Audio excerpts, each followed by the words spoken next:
Okay, so I've spent probably between 20 and 30 hours the last few weeks watching videos and learning about our supposedly true history.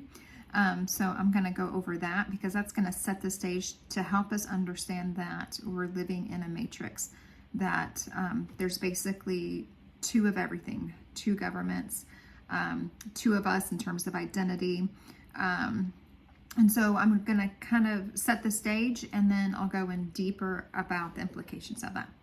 So let's talk about Jane Spalding. In 1951 to 1953, there was an African-American lady who was a school teacher, and she was the epitome of the best possible school teacher you could picture.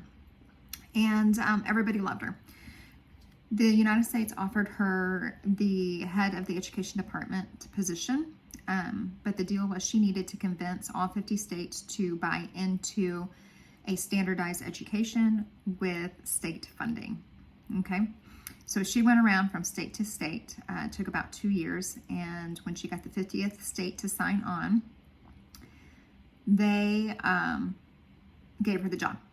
45 days later, they fired her and they put in Nelson Aldrich Rockefeller in her position. Yes, from the Rockefellers.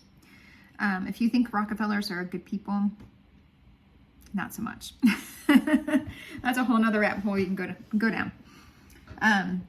So 45 days after she solidified the deal, everybody bought into it because of Jane Spalding. They replaced her with Rockefeller. Now, Rockefeller, when he was inaugurated into this position, people asked him, or the reporters asked him, do you think this position is more important than the presidency? And he said yes, because in one decade, in one generation, I can change the minds of everybody and change the trajectory of our nation. And he did that in 8 years. In 8 years, he rewrote every single textbook used in schools, and most of the old ones were burned. Okay?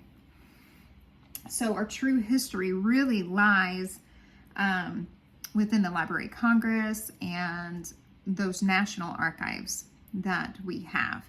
And to me, I always felt that there was something wrong with our textbooks because sometimes the stories didn't make sense, or the pictures that I saw contradicted what they were telling me.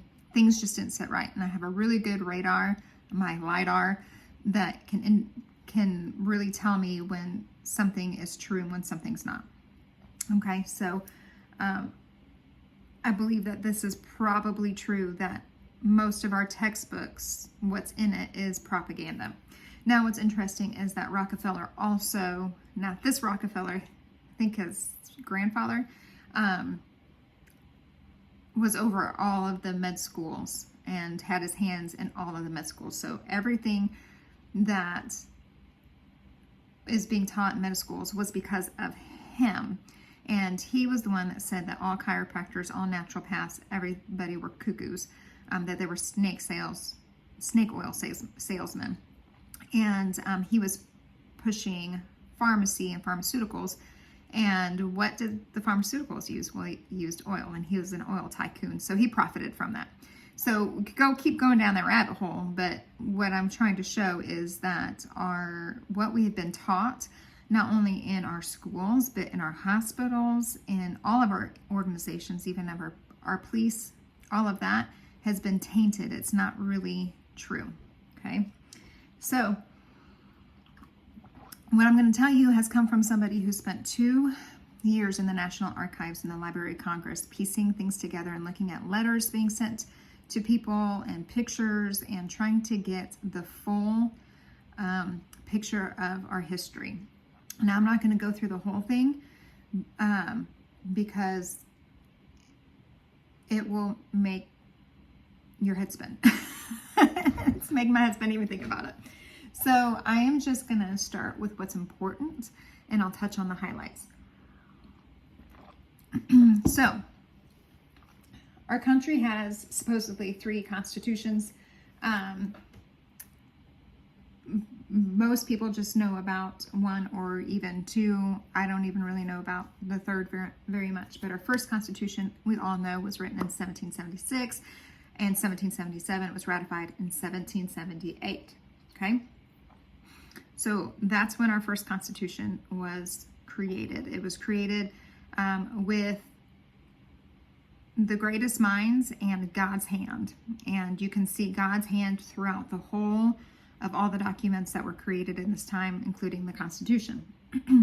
Now let's speed up to Honest Abe. Okay, my favorite president, not so much anymore, but he was my favorite president. And if you love Honest Abe, I'm sorry, I'm going to shatter shatter your idealistic views on him. Abraham Lincoln was the governor of Illinois, and he passed some very communistic legislation during that time. Illinois has not been the same since. He ran for president 5 times. Why did he lose every time? It's because no one really liked his communistic ideals. And he was friends with Karl Marx, so there's an issue there. Now, when he ran for presidency the 6th time, he had the backing of the bankers and the railroad tycoons. And this was a huge advantage because now he had a lot of money to run. He had about $6 to $8 million to run on and campaign on, while his opponent only had like $5,000. So that's a huge advantage. Second, he also had the advantage of the railway. So his face was plastered on all of the trains, and he got a free trip to, wherever he wanted to go via train to run his campaign. So he had a lot more mobility than his opponent. To me, I think this is the first super PAC, because they're all getting together to help one person win. Now you'll see that this is going to have the you scratch my back, I'll scratch your back kind of feeling later as you hear what's going to roll out. All right, so at this time, as he's running for presidency, or he may just have one presidency, our country was in turmoil. Why? Because the Morrill Act was passed. This is one of the reasons, okay? It's not just slavery. And I know people want to make it just about slavery. It wasn't about slavery. Was that the huge portion of it? Yes, absolutely. But even Abraham Lincoln said he wasn't going to, if it was up to him, he wouldn't free the slaves. So it wasn't because he was moral that he freed the slaves. So that was a big portion, but another big portion was the Morrill Act. The Morrill Act was passed, and it taxed the southern states unfairly compared to the northern states, especially the southern farmers compared to the northern railroad and bankers. Okay, and so you can tell that the railroad tycoons and the bankers got together and said, hey, we can get you in the presidency, just make sure that you pass this Morrill Act, and it's going to severely hinder the South in their farming. So Congress came together, and according to the Constitution, you have to have 2/3 represented. There were 30 states. All 30 states came together. They couldn't come into agreement on the Morrill Act. And so 11 states left sine die, meaning there was no date set that they were going to come back. Sine die meant that Congress died that day. We have never had Congress meet legitimately since that day. So that's interesting. This is how our government starts falling apart. Our true government starts falling apart. All right. Another reason why our country was in turmoil was because of the 13th Amendment. Now, the 13th Amendment in the original first Constitution was the Nobility Title Act, or Nobility Title Amendment. What this meant was that you couldn't hold a title of nobility and run for presidency. All right, this disqualified Lincoln. So people were saying, this ain't my president because he's not lawful to be president. And the reason, because he was part of the Bar Association. And the Bar Association, when you get into the Bar Association, you're dubbed Esquire. And Esquire is a nobility title. Now, I haven't verified this, but the expert who was saying all this history was saying that if, I don't know if it was him or was somebody else, I think it was somebody else, was saying if you are part of the Bar Association, and not many people know this, you actually hold dual citizenship in England and America. Additionally, you have to hold dual loyalty to the crown and to the United States. And so that's the reason why you can't hold the title of nobility, because they don't want you to have a dual loyalship. Makes sense. I can go more why our country was falling apart, but I think those were the two main things that you need to know.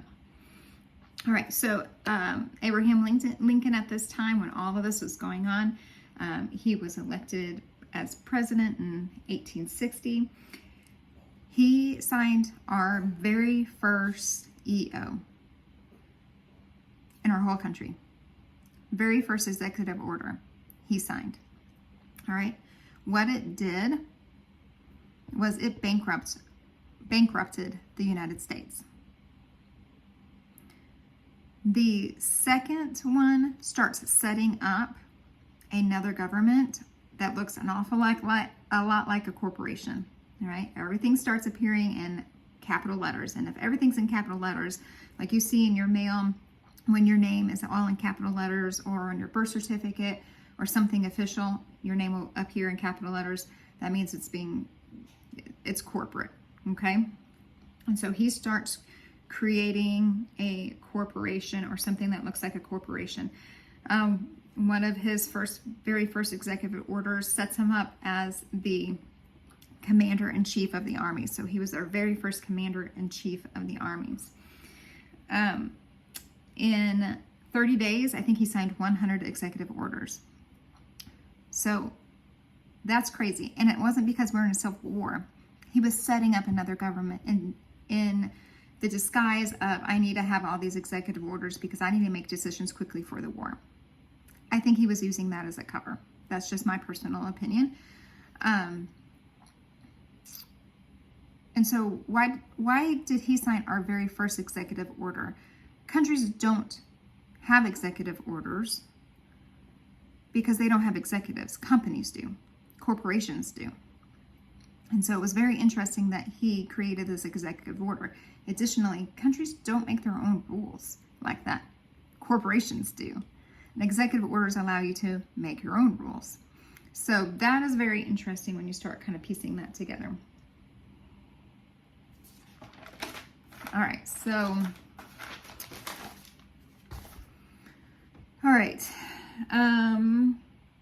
okay, in 1865, he signed the 13th Amendment, which freed the slaves. But as I mentioned before, in one of his letters, he said if it was up to him, he wouldn't free the slaves. So it wasn't out of the morality that Abraham Lincoln did this. He did it for other reasons. And soon after that, he signed the 14th Amendment in 1868. Now, the 14th Amendment, what that claims is that it creates us to be citizens. I wonder if I can pull up the 14th Amendment.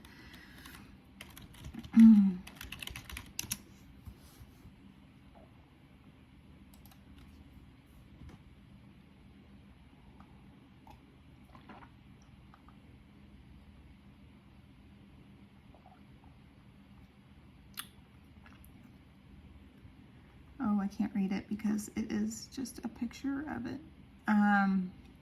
What it basically does is it claims citizenship in the United States. Now, citizenship is a dirty word. Should be a dirty word. Okay, citizen means public. Zen means slave. You have public slave. It actually brings us under the employees of this faux government that Abraham Lincoln has created, this corporation that he has created. Now, somewhere in this time period, he dies. And in 1871, the Act of 1871 was signed. And what this does is this starts creating the borders of Washington, D.C.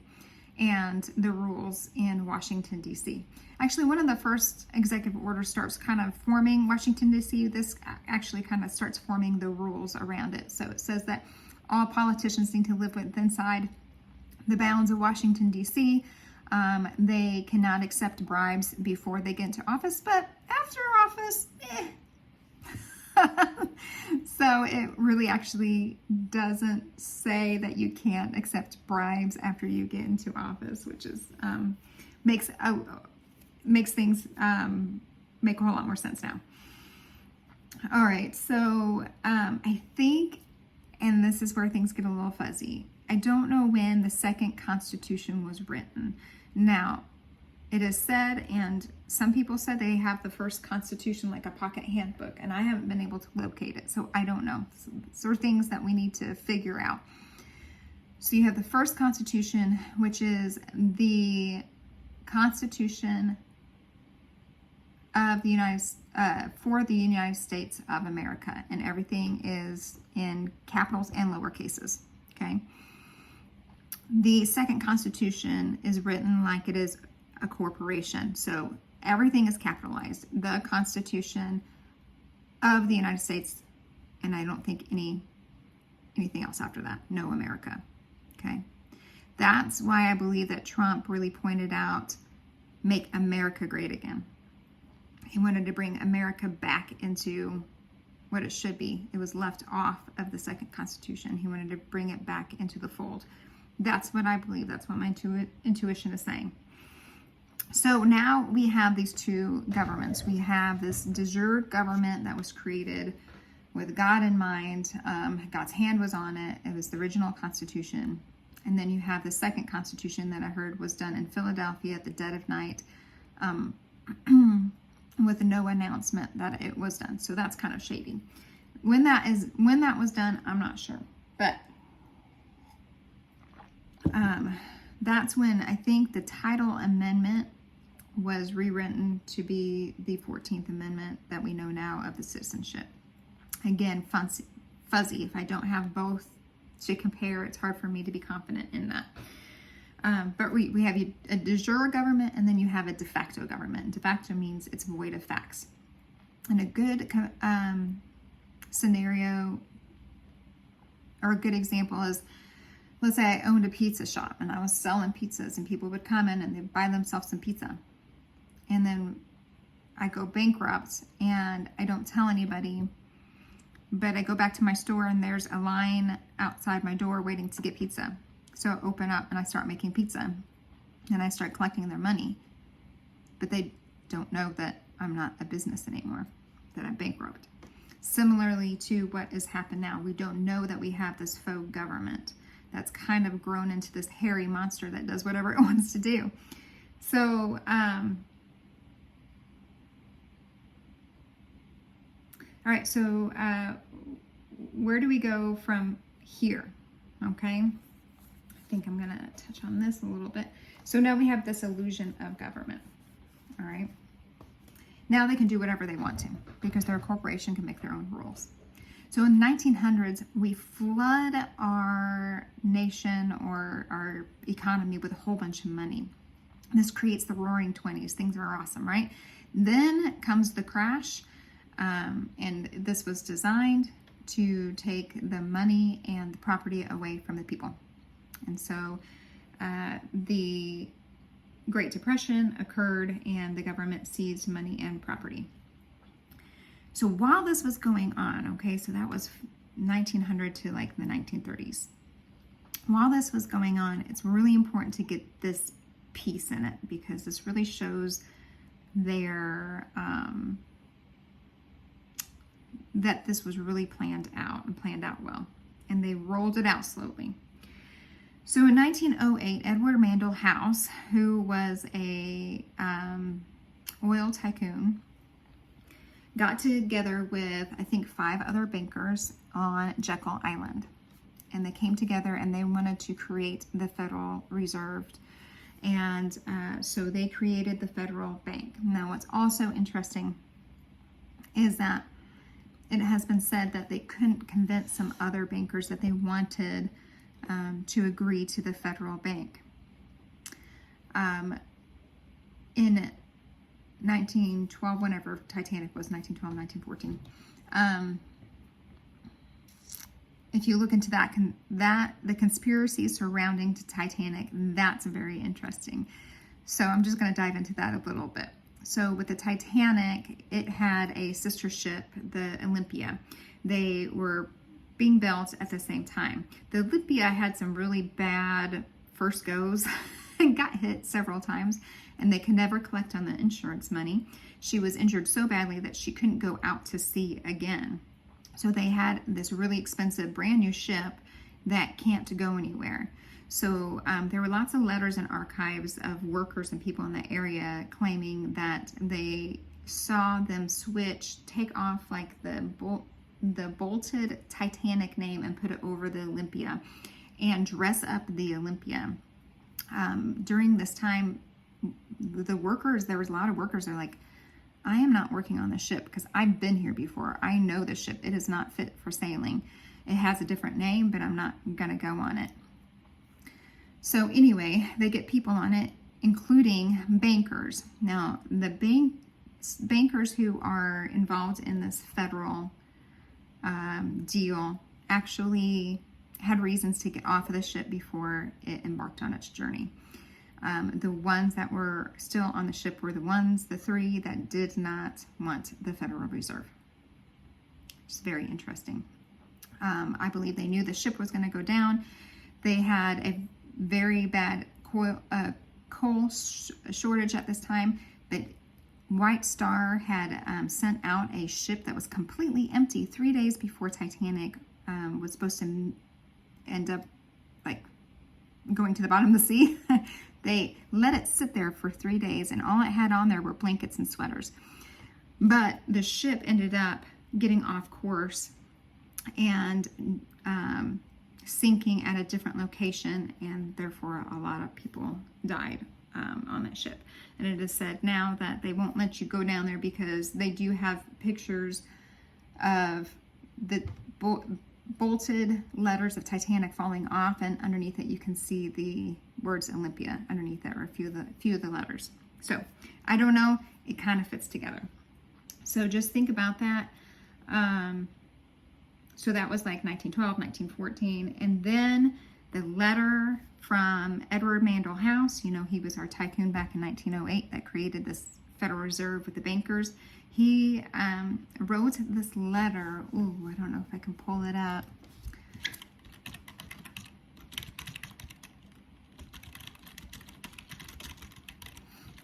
He wrote a letter to Woodrow Wilson.